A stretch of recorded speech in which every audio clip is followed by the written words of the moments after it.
الحمد لله الذي خلق الأرض والسماوات العلى. نصلي ونسلم على سيد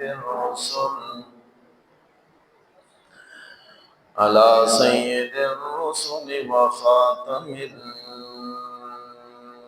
الأنبياء.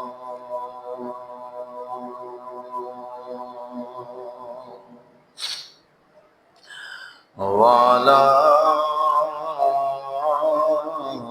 آله وأصحابه الأتقياء.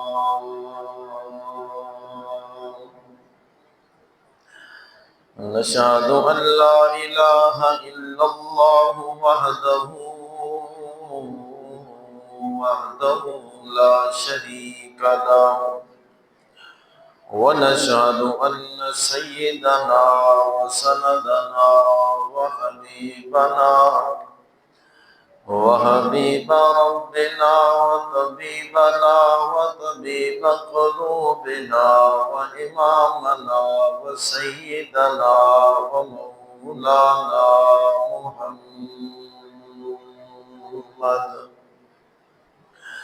محمدا عبده ورسوله.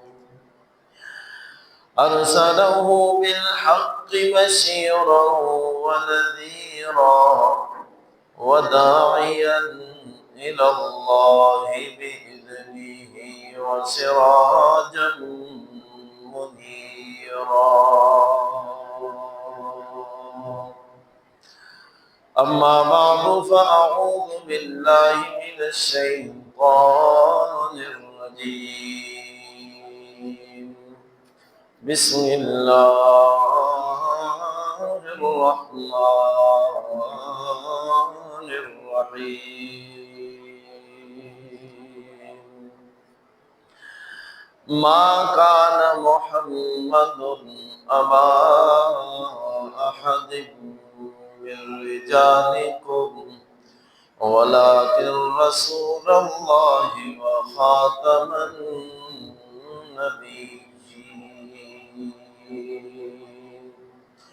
وكان الله بكل شيء عليما. وقال تعالى في مقام آخر: اليوم أكملت لكم دينكم وأتممت عليكم نعمتي ورضيت لكم الإسلام دينا.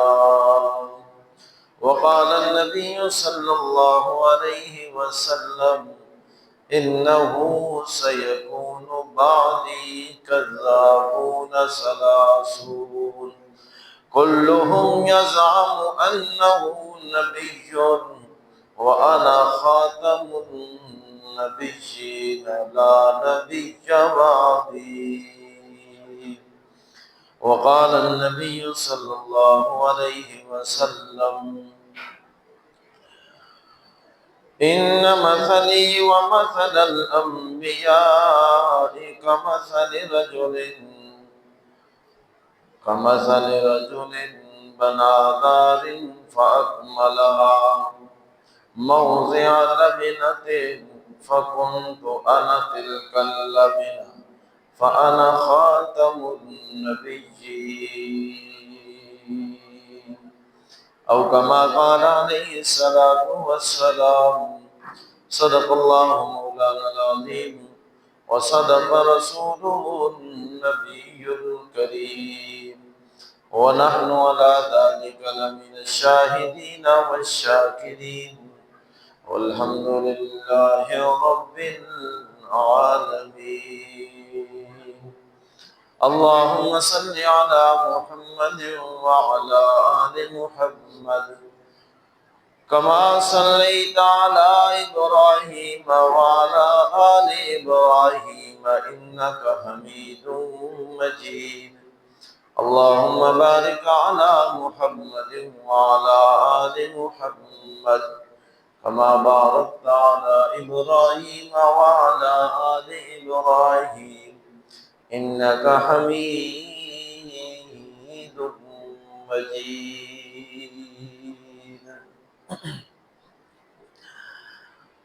حاضرین،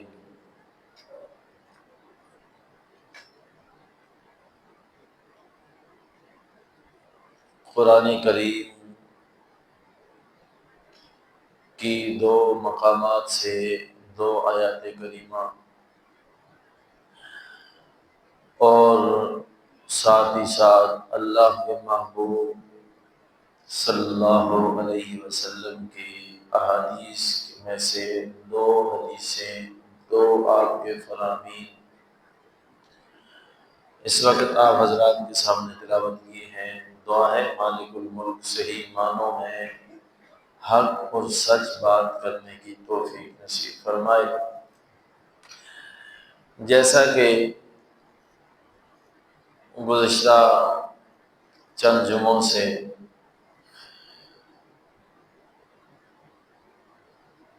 ہمارا فخر ہمارے آقا سرور کائنات سید الانس والجن جناب محمد رسول اللہ صلی اللہ علیہ وسلم کی شان، آپ کا مقام، آپ کی عظمتیں، آپ کی رفتیں قرآن و سنت کی روشنی میں کچھ چیزیں آپ حضرات کے سامنے ذکر کرنے کا اللہ رب العزت نے موقع عطا فرمایا ہے. اسی سلسلے کی ایک کڑی کہ اللہ نے جہاں پیارے پیغمبر جناب محمد رسول اللہ صلی اللہ علیہ وسلم کو اور مقامات، شانیں، رفتیں، بلندیاں عطا فرمائی، ساتھ ہی ساتھ اللہ نے ہمیں وہ نبی عطا کیا کہ جس کے بعد کوئی نبی نہیں، جو آخری رسول ہے، جو آخری نبی ہے، اور یہ امت آخری امت ہے. اس کے بعد کسی امت نے نہیں آنا، اور پیارے پیغمبر جناب محمد رسول اللہ صلی اللہ علیہ وسلم کے بعد کسی نبی نے نہیں آنا. اور اس قرآن کریم، قرآن مجید، فرقان حمید کے بعد کسی آسمانی کتاب نے نہیں آنا. یہ اللہ نے ہمیں ایک اعزاز نصیب فرمایا ہے کہ اللہ نے مجھے اور آپ کو آخری پیغمبر جناب محمد رسول اللہ صلی اللہ علیہ وسلم کی امت میں سے پیدا فرمایا. اللہ ہمیں اس نعمت کی قدر کی توفیق نصیب فرمائے. لیکن چونکہ فتنوں کا دور ہے اور جہاں اور کئی فتنے،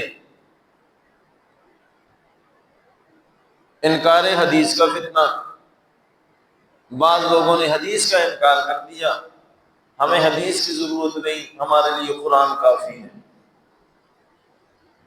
اب اس کو اس انداز میں کوئی بیان کرے تو دل پہ بڑا اثر کرتی ہے بات کہ ہمیں قرآن کے علاوہ کسی اور چیز کی ضرورت نہیں، ہمیں قرآن کے علاوہ کسی اور چیز کی ضرورت ہے، ہمارے لیے قرآن کافی نہیں. قرآن کے ساتھ ساتھ جب تک پاک پیغمبر جناب محمد الرسول اللہ صلی اللہ علیہ وسلم کی حدیث کو نہیں لیں گے، جب تک آپ کی سنت کو نہیں لیں گے، اور جب تک اس قرآن و سنت پر عمل کرنے والے صحابہ کو نہیں لیں گے، اور اس قرآن و سنت، قرآن و حدیث کو سمجھنے والے ائمہ مجتہدین، قرآن نے جن کا درس دیا ہے، کہ بات نہ سمجھ آئے تو پھر کن سے پوچھو؟ اہل علم سے. جب تک ہم یہاں سے رہنمائی نہیں حاصل کریں گے تو یہ فتنے انکار حدیث کی صورت میں جماعت صحابہ نبی علیہ الصلوۃ والسلام کی اصحاب کے انکار کی صورت میں سامنے آ جاتے ہیں کہ اب انکار حدیث کا فتنہ ہو، نبی کی جماعت کے انکار کا فتنہ ہو، تو دراصل جب ان صحابہ اکرام کی جماعت سے اعتماد اٹھا لیا جائے گا، احادیث سے اعتماد اٹھا لیا جائے گا، تو پھر خود بخود قرآن سے بھی اعتماد اٹھا لیا جائے گا۔ اس لیے کہ قرآن ہمیں ملا کس کے ذریعے سے؟ حضرت جبرائیل امین لے کے آئے حضور کے قلب اطہر پر، اور حضور نے آگے سکھایا، پڑھایا، سمجھایا کس کو؟ صحابہ کو۔ جب حدیث کو درمیان سے نکال دیں گے، صحابہ کو درمیان سے نکال دیں گے، تو امت کا اور پھر قرآن کا رستہ، امت کا اور قرآن کا تعلق آپس میں کس طرح باقی رہے؟ تو میں نے کہا یہ مختلف فتنے ہیں، مختلف طریقوں سے دشمنان اسلام حملہ کرتے ہیں ایمان پر۔ اسی طرح ایک فتنہ ہے فتنہ انکار ختم نبوت، نبی کی ختم نبوت کا انکار کر دینا۔ اور یہ فتنہ اس وقت ہمارے ملک پاکستان میں فتنہ انکار حدیث، اس کا تو اتنا زور نہیں اب رہا، جماعت صحابہ کا انکار، ان پر طعن و تشنیع، لوگوں کا اعتماد ان سے اٹھانا، صحابہ کی غلطیاں لوگوں کے سامنے رکھنا، کہ فلاں صحابی سے یہ غلطی ہو گئی، فلاں سے یہ گناہ ہو گیا، فلاں سے یہ ہو گیا، اور ختم نبوت کے عنوان پر لوگوں کو گمراہ کرنا۔ یہ سارے فتنے جو ہیں ہمارے اس ماحول اور معاشرے میں موجود ہیں، اگرچہ دبے ہوئے، لیکن اپنے طور پر بڑی محنت کرتے ہیں، بڑا لالچ دیتے ہیں، اور ہمارے سیدھے سادے مسلمان کئی تحقیق کے نام پر فتنوں کا شکار ہو جاتے ہیں۔ اب مثال کے طور پر اس وقت جس فتنے کا زیادہ شور تھا، در حقیقت اس کے پیچھے کیا چیزیں؟ یہ نوجوان جو سوشل میڈیا سے وابستہ ہے، یہ جہلم کا ایک فتنہ جو اس وقت نیا ابھر کے سامنے آیا، در حقیقت اس کے پیچھے کیا ہے؟ صحابہ سے اعتماد اٹھانا، اور اس میں بنیاد کس کو رکھنا؟ حضرت سیدنا امیر معاویہ رضی اللہ تعالیٰ عنہ۔ صحابہ کی غلطیاں، فلاں صحابی سے یہ غلطی ہوئی، یہ غلطی ہوئی، یہ غلطی ہوئی۔ اب اس ضمن میں تمام صحابہ کو کیا کر دینا؟ مشکوک کر دینا۔ بھائی صحابہ کے بارے میں جب اہل سنت والجماعت کا عقیدہ ذہن میں نہیں ہوگا، ہمارے نوجوان اس کو نہیں دیکھیں گے، اپنا پتہ ہی نہیں ہوگا کہ ہمارا صحابہ کے بارے میں نظریہ کیا ہے۔ تو یہ یاد رکھ لیں، اس کائنات میں معصوم صرف کون ہے؟ انبیاء۔ گناہوں سے معصوم صرف انبیاء ہیں، انبیاء سے گناہ نہیں ہو سکتا۔ اور صحابہ سے گناہ کا صدور بھی ممکن ہے، بلکہ غلطیوں کا، گناہوں کا وقوع بھی ہوا ہے۔ معصوم نہیں ہے، لیکن محفوظ اور مغفور ہے۔ ہوئی ہے غلطی، گناہ ہوا ہے، اس سے انکار نہیں ہے، لیکن اللہ نے سب کے لیے اعلان یہ کر دیا کہ میں نے سب کو معاف فرما دیا ہے۔ اب مختصر وقت چونکہ مختصر ہے، میں مختصر انداز میں ایک دو واقعوں کی طرف اشارہ کر دیتا ہوں تاکہ بات صحیح سمجھ میں آ جائے۔ ایک صحابی، ایک عورت آتی ہے آقا دو عالم صلی اللہ علیہ وسلم کی محفل میں، یا رسول اللہ صلی اللہ علیہ وسلم مجھ سے گناہ ہو گیا، مجھ سے یہ بدکاری والا فعل صادر ہو گیا، مجھ پہ حد لگائیے۔ اب زنا کی حد کے لیے شرط کیا ہے؟ 4 گواہ ہوں، یا جو اس فعل کا مرتکب ہوا ہے وہ خود کیا کرے، اقرار کرے۔ حضور نے کہا جاؤ۔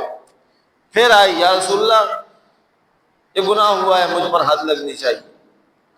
پھر آئی، حضور نے بار بار بات کو ختم کرنا چاہا، لیکن پھر فیصلہ کر دیا کہ جاؤ، جو پیٹ کے اندر بچہ ہے اس کا کیا قصور ہے، وہ دنیا میں آئے اس کے بعد دیکھیں گے۔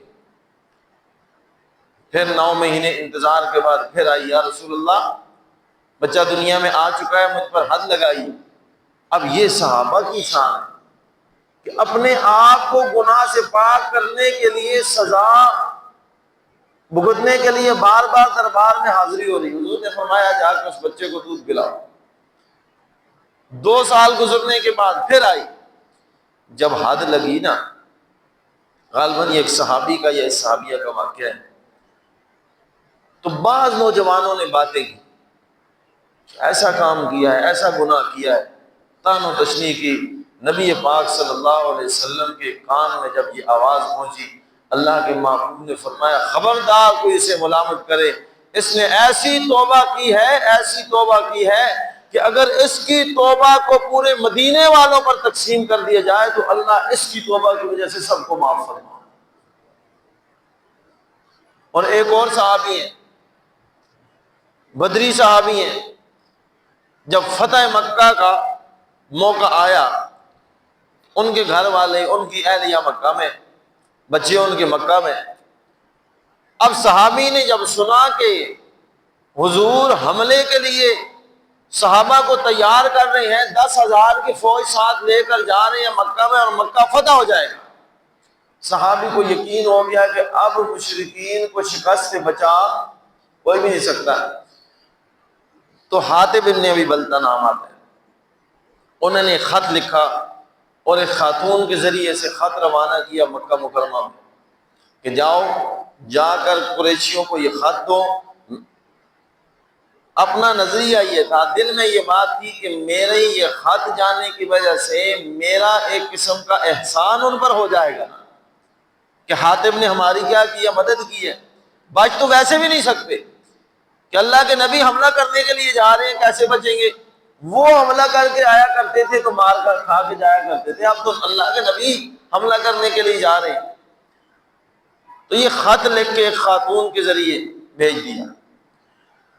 اللہ رب العزت نے وحی کے ذریعے جناب نبی کریم صلی اللہ علیہ وسلم کو اطلاع دے دی کہ یہ واقعہ ہوا ہے، لہذا اپنے ساتھیوں کو بھیجیں اور اس خاتون کو ادھر ہی کیا کرنے، پکڑ لیں۔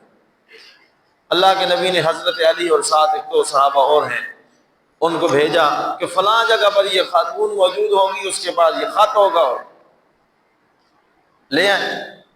حضرت علی رضی اللہ تعالیٰ عنہ اور ساتھ صحابہ اور چلتے ہیں، گھوڑے دوڑاتے ہیں، خاتون کو پکڑ لیا، کہا خط نکالو۔ اس نے کہا میرے پاس تو کوئی نہیں۔ حضرت علی نے کہا نکالو نہیں تو ہمیں تلاشی لینے کے لیے تیرے کپڑے بھی اتارنے پڑیں۔ جب اس نے دیکھا کہ جان نہیں چھوٹ رہی، خط نکال کے دے دیا۔ دربار میں حاضری ہوئی، اللہ کے نبی کی مجلس میں، محفل میں آئے، خط دیا، خط کھولا، اس میں لکھا ہوا تھا یہ خط حاتب ابن ابی بلتہ کی طرف سے۔ اب یہ جنگی راز ہے۔ آج ہمارے ملک میں بھی اگر خدا نخواستہ ایسا کوئی بندہ بلکہ اعلیٰ افسر بھی پکڑا جائے کہ جو جنگی راز دشمن کو مہیا کر دے، آج بھی ہمارے ملک میں بھی اور باقی ملکوں میں کا بھی قانون یہ ہے کہ اس کی سزا کیا ہے، قتل ہے، ختم کر دیا جاتا ہے۔ اب جب یہ دیکھا تو حضرت عمر رضی اللہ تعالیٰ عنہ فوراً جوش میں فرمایا یا رسول اللہ مجھے اجازت دیجیے میں اس کی گردن کو اتار دیتا ہوں۔ اللہ کے نبی نے فرمایا عمر آرام سے، ٹھہر جاؤ، آپ کو پتہ نہیں ہے یہ بدری صحابی ہے، اور اس کی شان یہ ہے کہ اللہ نے فرما دیا کہ آج کے بعد جو چاہو کرو، میں نے تمہیں معاف کر دیا۔ اللہ نے اسے معاف کر دیا ہے۔ آج جو لوگ صحابہ پہ طعن و تشنیع کرتے ہیں، اللہ کے نبی حضرت عمر کو اجازت نہیں دے رہے، کیوں؟ اللہ نے معاف کر دیا۔ آج کچھ لوگ صحابہ پر زبان درازی کرتے ہیں، فلاں صحابی نے یہ غلطی کی، فلاں صحابی نے یہ غلطی کی، فلاں نے یہ کیا، فلاں نے یہ کیا۔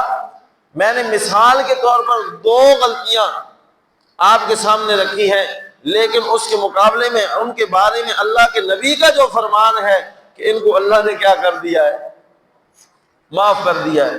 لہم مغفرۃ، ان کے لیے تو مغفرت کے اعلان ہے، بخشش کے اعلان ہے، اور سب کے لیے اللہ قرآن میں ارشاد فرماتے ہیں، فتح مکہ کے بعد اللہ کی طرف سے اعلان ہوا نا کہ ان میں سے میرے محبوب بعض وہ ہیں جو فتح مکہ سے پہلے آئے ہیں، بعض وہ ہیں جو فتح مکہ کے بعد آئے ہیں۔ درجات میں ضرور فرق ہے، پہلے والوں کے درجے زیادہ بلند ہیں، ان کی عظمتیں زیادہ ہیں، ان کی شانیں زیادہ ہیں، لیکن بعد میں بھی جو آئے ہیں میرے محبوب اپنی امت کو یہ اعلان کر کے سنا دو، وَكُلًّا وَعَدَ اللَّهُ الْحُسْنَى، اللہ نے تو ان ساروں کے ساتھ جنت کا وعدہ کر دیا ہے، اچھائی کا وعدہ کر لیا ہے۔ اب صحابہ کے معاملے میں امتی کو زبان درازی کی اجازت، ہم پہلے اپنے ایمان کی فکر کریں، ہمیں کیا، ہمارا کیا تعلق ہے کہ ہم امت کے بہترین لوگوں کے بارے میں، جن کے لیے نبوت کی زبان سے، جن کے لیے قرآن میں بشارتیں ہیں، جنت کے اعلانات۔ تو میں نے کہا کہ اس وقت مختلف طریقوں سے، مختلف فتنوں کے ذریعے سے لوگوں کو تیار کر کے سامنے لایا جاتا ہے اور قرآن و حدیث سے دور کیا جاتا ہے۔ انہی میں سے ایک فتنہ ہے انکار ختم نبوت۔ اب میں نے قرآن کریم کی آیات 2 خطبے کے اندر پڑھی ہے۔ اللہ کا ارشاد فرماتے ہیں، ما کان محمد نبا احد من رجالکم ولکن رسول اللہ وخاتم النبیین وکان اللہ بکل شیء علیما۔ اے میرے پاک پیغمبر جناب محمد رسول اللہ صلی اللہ علیہ وسلم، اپنی امت کو اعلان کر کے بتا دو کہ میں آخری نبی ہوں، میرے بعد کسی نبی نے نہیں آنا ہے۔ ما کان محمد ابا احد من رجالکم، نہیں ہے محمد صلی اللہ علیہ وسلم مردوں میں سے کسی کا باپ نہیں ہے، کیونکہ اللہ نے بچپن میں ہی اولاد کو لے لیا، اللہ نے بچپن میں ہی نرینہ اولاد جو آپ کے بچے تھے ان کو اللہ نے دنیا سے اٹھا لیا، اس لیے کہ اولاد دینے والا کون؟ دے تب اس کی مرضی ہے، نہ دے تب اس کی مرضی ہے، دے کے لے لے تو کوئی اس سے پوچھنے والا۔ حضور کے کتنے بیٹے ہیں جی؟ 3 بیٹے ہیں۔ حضور کی بیٹیاں کتنی ہیں؟ 4۔ 7 بچے ہیں حضور کے، بیٹے اللہ نے بچپن میں ہی اٹھا دی۔ اب اس میں بھی اللہ کی حکمت ہے کہ یہ ختم نبوت کا اعلان بھی تو رب نے کروانا ہے۔ اللہ فرماتے ہیں، ما کان محمد ابا احد من رجالکم ولکن رسول اللہ وخاتم النبیین۔ اے میرے پاک پیغمبر، میں نے یہ کائنات بنائی، میں نے یہ دنیا بنا کے سجائی، میں نے اس کائنات کو وجود بخشا، کس لیے اللہ تو نے اس کائنات کو بنایا ہے؟ فرمایا هو الذی ارسل رسولہ بالہدی ودین الحق لیظہرہ علی الدین کلہ۔ میں نے اس کائنات کو، قرآن جا بجا کہتا ہے، اس لیے اس کائنات کو وجود دیا، اس لیے انسانوں کو بنایا، اس لیے رسولوں کو بھیجا تاکہ سارے آ کر رب کی پہچان کروا سکے، حق کی پہچان کروا سکے کہ اللہ ہی اس کائنات کو بنانے والا۔ یہ مضمون سمجھانے کے لیے مسئلہ توحید، مسئلہ رسالت، مسئلہ قیامت، یہ بتانے کے لیے، سمجھانے کے لیے اللہ نے آدم کو بھیجا، پھر نوح کو بھیجا، ابراہیم کو بھیجا، اسماعیل کو بھیجا۔ آتے گئے انبیاء اپنے اپنے وقت میں آ کر اعلان نبوت بھی کرتے گئے، رب کی توحید کا اعلان بھی کرتے گئے۔ قرآن اٹھا کر دیکھیے نا، ہر نبی نے آ کر یہ اعلان کیا ہے وَمَا أَرْسَلْنَا مِن قَبْلِكَ مِن رَّسُولٍ إِلَّا نُوحِي إِلَيْهِ أَنَّهُ لَا إِلَٰهَ إِلَّا أَنَا فَاعْبُدُونِ۔ او دنیا والوں، اللہ فرماتی ہے میں نے محمد رسول اللہ آپ سے پہلے جتنے بھی انبیاء بھیجے ہیں، ہر نبی نے آ کر یہی اعلان کیا کہ انہ لا الہ الا انا فاعبدون، عبادت صرف اللہ کی کرنی ہے، معبود برحق وہی ہے۔ اب ہر نبی آتا گیا، آ کر یہ اعلان نبوت کرتا گیا، آ کر یہ بتاتا گیا کہ میں فلاں قوم کی، اور ہر نبی کے اعلان میں یہ بات یا قوم اعبدوا اللہ، اے میری قوم عبادت کس کی کرنی ہے؟ اے میری قوم عبادت اللہ کی کرنی ہے، اے میری قوم رب کی طرف سے یہ حکم ہے۔ لیکن جب آتے ہر نبی آتا گیا، آ کر یہ اعلان کرتا گیا، ساتھ ساتھ بتاتا گیا ہمارے بعد بھی ایک نبی آنے والا ہے، ہمارے بعد بھی ایک نبی آنے والا ہے جو آ کر نبوت ختم کر دے گا، جس پر یہ نبوت کا دروازہ بند ہو جائے گا وہ آئے گا، اس کا انتظار ہے۔ یہ ہر نبی آ کر اعلان کرتا گیا، ہر نبی آ کر دعوت توحید دیتا گیا۔ آخر میں اللہ نے میرے پیغمبر جناب محمد رسول اللہ، درود میں ملک پڑھتے نہیں ہو جی، پڑھو درود، بلند آواز سے پڑھا کریں درود، محبت سے پڑھا کریں درود، حضور کا نام آئے تو محبت سے پڑھا کریں۔ آخر میں میرے پاک پیغمبر جناب حضور نے فرمایا بڑا ہی بخیل آدمی ہے جو درود نہیں پڑھتا، بڑا بخیل آدمی ہے، لہذا اس درود والے معاملے میں کنجوسی اصلی پڑھا کریں جو حدیث میں لکھا ہوا ہے۔ میرے پاک پیغمبر جناب محمد رسول اللہ صلی اللہ علیہ وسلم آتے ہیں، آ کر اعلان نبوت کرتے ہیں۔ اللہ قرآن میں بتاتے ہیں میرے محبوب یہ دنیا والوں کو بتا دو اب نبوت کا دروازہ بند ہو چکا ہے، ما کان محمد ابا احد من رجالکم، مردوں میں سے آپ کسی کے باپ نہیں ہے، آپ کی اولاد چلتی ہے آپ کی بیٹیوں سے۔ فرمایا ولکن رسول اللہ وخاتم النبیین، لیکن آپ اللہ کے رسول ہیں اور خاتم النبیین ہیں، خاتم النبیین ہے۔ وَكَانَ اللَّهُ بِكُلِّ شَيْءٍ عَلِيمًا، اللہ سب چیزوں کو جاننے والا ہے۔ وہ اللہ نے وحی کے ذریعے بتا دیا میرے محبوب، اللہ کے نبی اعلان کرتے ہیں اِنَّهُ سَيَكُونُ بَعْدِي كَذَّابُونَ ثَلَاثُونَ، اللہ کے محبوب فرماتے ہیں میرے پاس 30 بڑے دجال آئیں گے۔ کتنے؟ 30 بڑے دجال کذاب آئیں گے جو آ کر نبوت کا اعلان کریں گے کہ میں بھی نبی ہوں۔ کوئی کہے گا اصلی نبی ہوں، کوئی کہے گا ذلی نبی ہوں، کوئی کہے گا بروزی نبی ہوں۔ تو اللہ کے نبی نے ہمیں پہلے ہی بتا دی یاد رکھو وہ جھوٹے ہیں، وہ کذاب ہیں، دجال ہیں۔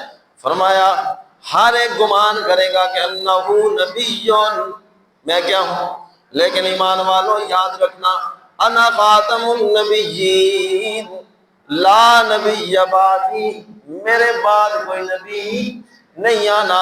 اور کیسے آ سکتا ہے؟ اللہ نے حج کے موقع پر، آخری حج حجۃ الوداع کے موقع پر اللہ نے اپنے محبوب پیغمبر سے یہ اعلان کر رہا، میرے محبوب صحابہ سارے جمع ہیں، یہ سلسلہ جو آدم علیہ السلام سے چلا تھا نا، آدم علیہ السلام سے جو سلسلہ چلا تھا، ہر نبی نے آ کر یہ سلسلہ چلایا، دعوت دی۔ جب باری آئی میرے پیغمبر کی دنیا سے جانے کا وقت ہوا، دنیا سے جانے کا وقت ہوا، اللہ کے محبوب اعلان کر کے پوچھتے ہیں او میرے صحابہ بتاؤ مجھے اللہ نے جو ڈیوٹی دے کر بھیجا تھا، میرے ذمہ جو ڈیوٹی تھی کہ میں نے آپ کو رب کی پہچان کروانی ہے، وہ پوری ہوئی ہے کہ نہیں ہوئی؟ میں نے وہ حق ادا، میں نے وہ ڈیوٹی پوری کی ہے یا نہیں کی ہے؟ صحابہ نے کیا فرمایا؟ اللہ کے محبوب ڈیوٹی خالی پوری نہیں کی بلکہ پورا کرنے کا حق ادا کر دیا ہے۔ اللہ کے محبوب نے فرمایا اب تمہاری ذمہ داری ہے غائبین تک اس بات کو پہنچانا۔ اس موقع پر رب نے اعلان کیا کیا الیوم اکملت لکم دینکم واتممت علیکم نعمتی ورضیت لکم الاسلام دینا۔ دنیا والو، آج کے دن دین مکمل ہو چکا ہے۔ جب دین مکمل ہو چکا ہے تو اب کسی نبی کی اجازت ضرورت ہی نہیں رہی ہے، دین مکمل ہو چکا ہے۔ اور واتممت علیکم نعمتی، میں نے اپنی نعمت یہ دین والی نعمت پوری کر دی۔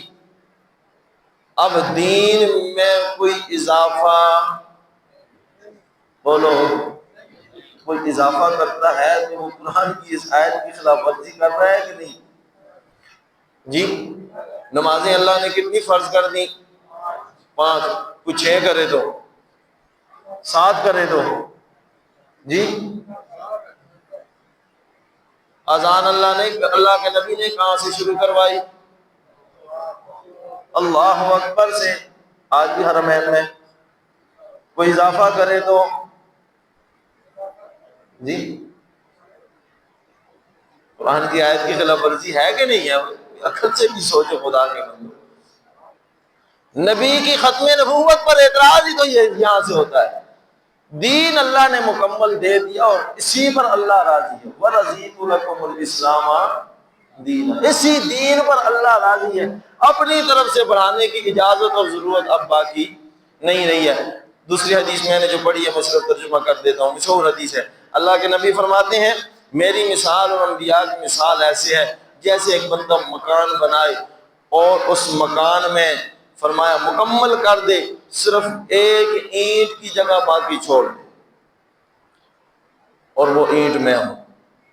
اللہ نے یہ ایک مکان بنایا نبوت کے ساتھ اور آخری اینٹ کی جگہ باقی ہے۔ اللہ نے مجھے بھیج کے یہ مکان، یہ عمارت مکمل کر دیا ہے۔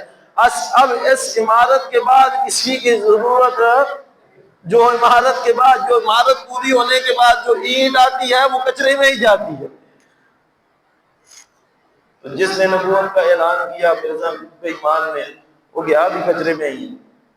اس کی موت کہاں ہوئی ہے بھائی؟ یقین میں ہی ہوئی ہے۔ یہ اللہ کے نبی نے ہمیں پہلے یہ باتیں بتا دی ہیں، اس لیے یہ ہمارے ایمانیات کا حصہ ہے۔ ختم نبوت کا عنوان کہ نبی کے بعد کسی نبی نے نہیں آنا، کسی صورت میں کوئی بھی نام لے کے آئے۔ اللہ ہمیں ایمانیات، ختم نبوت کا عقیدہ، یہ صحیح معنوں میں اللہ ہمیں سمجھنے کی توفیق نصیب فرمائے۔ وآخر دعوانا الحمدللہ۔